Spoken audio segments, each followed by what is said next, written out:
ఏంట్రా ముఖం వెలిగిపోతుంది? ఏం లేదురా, ఇంట్లో నాన్నతో గొడవ అయింది జాబ్ కోసం. ఏంటి మళ్ళీ మీ నాన్నతో గొడవ? అయినా మీరేంట్రా రోజు చిన్న గుంటలాగా గొడవలు ఆడుకుంటారు? మేము మాట్లాడుకోవడం కన్నా పోట్లాడుకోవడమే ఎక్కువరా. మా కోసం వదిలే, నీ సంగతులు ఏంటో చెప్పు. ఏమి లేదురా, ఇప్పుడు ఆఫీస్ నుంచి వచ్చా, గనిగోడి కోసం వెయిటింగ్. అయినా ఆడేంట్రా ఇంకా రాలేదు? వాడు నీలా ఖాళీగా లేడు కదరా, జాబ్ చేస్తున్నాడు. అదిగో వస్తున్నాడు.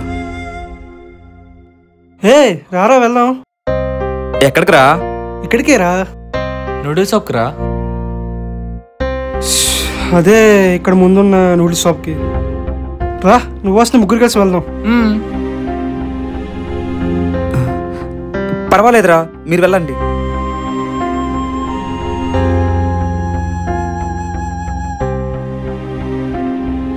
పేరుకే ఫ్రెండ్స్, కానీ డబ్బుల విషయం వచ్చేసరికి ఎవడి స్వార్థం వాడిదే.